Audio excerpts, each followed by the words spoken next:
Ayan mga kalayas nabubuhay na naman yung gabi. Nung nagtag-init yung mini gabihan natin ay natunaw na. Ayan, nabubuhay na naman Ayan.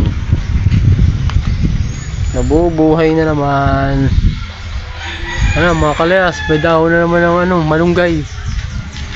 Ayan isang gulayan na naman.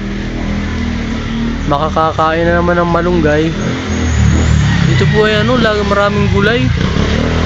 Ayan malunggay, gabi. Tas doon po sa dako doon meron pong ayan, yung nyugyugan, nakatigas na nga lang po ay yan po. Nakatigas na lang ang nyugyugan, lubi-lubi. Tapos dito po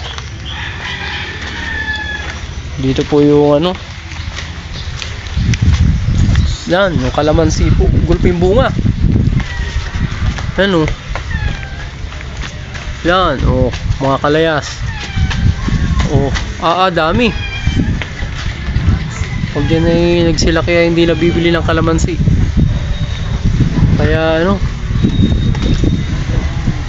kaya maganda rin po yung may mga tinanim tayo sa paligid ng bahay natin para po may mapipitas ba gaya nito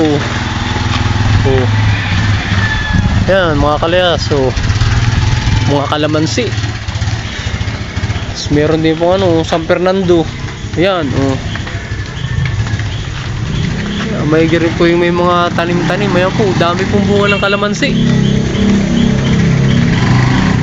Kaya po pag wala pa akong gawa ay tusok po ako ng tusok dito sa paligid at may rin po na napapakinabangan din kapag po kagaya nung patimpla ng kalamansi juice. Hindi na po mabili. Ayan, dami. Pag magawa po ng sausawan sa tuyo, yan po kapal na naman po ng luyang dilaw.